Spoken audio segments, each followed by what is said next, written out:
If you want to find the secrets of the universe, think in terms of energy, frequency, and vibration.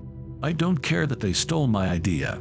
I care that they don't have any of their own. Of all things, I liked books best. If your hate could be turned into electricity, it would light up the whole world. The present is theirs. The future, for which I really worked, is mine.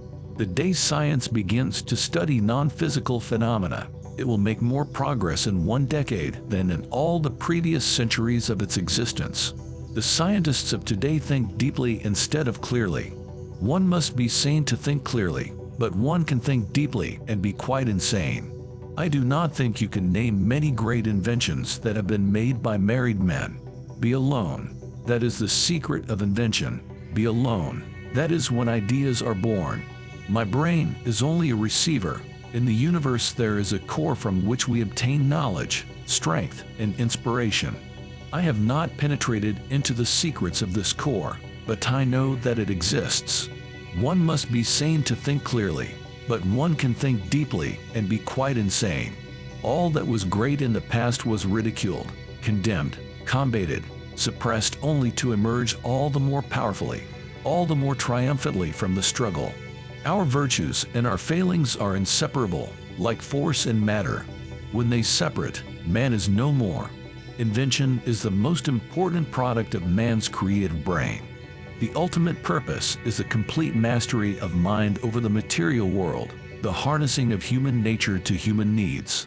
Life is and will ever remain an equation incapable of solution, but it contains certain known factors. Let the future tell the truth, and evaluate each one according to his work and accomplishments. The present is theirs. The future, for which I have really worked, is mine. We crave for new sensations, but soon become indifferent to them. The wonders of yesterday are today common occurrences. If you only knew the magnificence of the 3, 6, and 9, then you would have the key to the universe. Today's scientists have substituted mathematics for experiments, and they wander off through equation after equation, and eventually build a structure which has no relation to reality. The individual is ephemeral, races and nations come and pass away, but man remains. What one man calls God, another calls the laws of physics. It's not the love you make, it's the love you give. You may live to see man-made horrors beyond your comprehension. The gift of mental power comes from God, divine being, and if we concentrate our minds on that truth, we become in tune with this great power. My mother had taught me to seek all truth in the Bible. So astounding are the facts in this connection, that it would seem as though the Creator himself had electrically designed this planet. Inventors don't have time for married life. Great moments are born great opportunity. Most persons are so absorbed in the contemplation of the outside world that they are wholly oblivious to what is passing on within themselves. Every living being is an engine geared to the wheelwork of the universe. Though seemingly affected only by its immediate surrounding, the sphere of external influence extends to infinite distance. Most certainly, some planets are not inhabited, but others are, and among these there must exist life under all conditions and phases of development. But instinct is something which transcends knowledge. We have, undoubtedly, certain finer fibers that enable us to perceive truths when logical deduction, or any other willful effort of the brain, is futile. There is something within me that might be illusion, as it is often case with young delighted people, but if I would be fortunate to achieve some of my ideals, it would be on the behalf of the whole of humanity.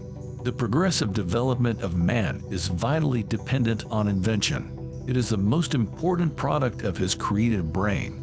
When natural inclination develops into a passionate desire, one advances towards his goal in 7 league boots. As I review the events of my past life, I realize how subtle are the influences that shape our destinies.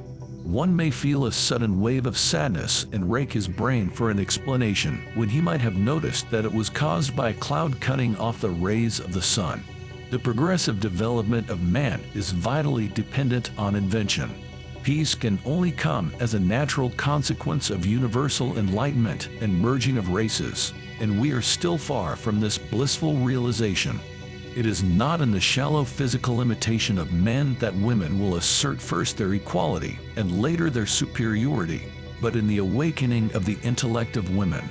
These are only new devices for putting the weak at the mercy of the strong. There is scarcely a subject that cannot be mathematically treated and the effects calculated or the results determined before and from the available theoretical and practical data.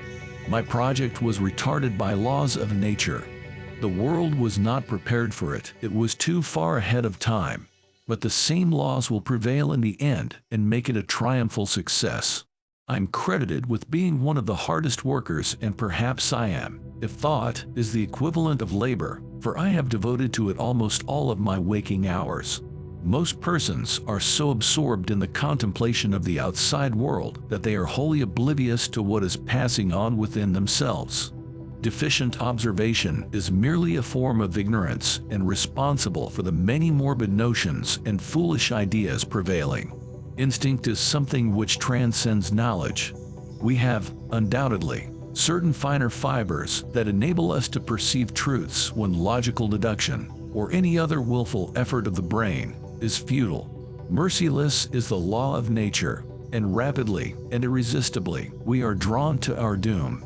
The by far greater number of human beings are never aware of what is passing around and within them, and millions fall victims of disease and die prematurely just on this account. My belief is firm in a law of compensation. The true rewards are ever in proportion to the labor and sacrifices made. And led me to finally recognize that I was but an automaton devoid of free will in thought and action and merely responsible to the forces of the environment.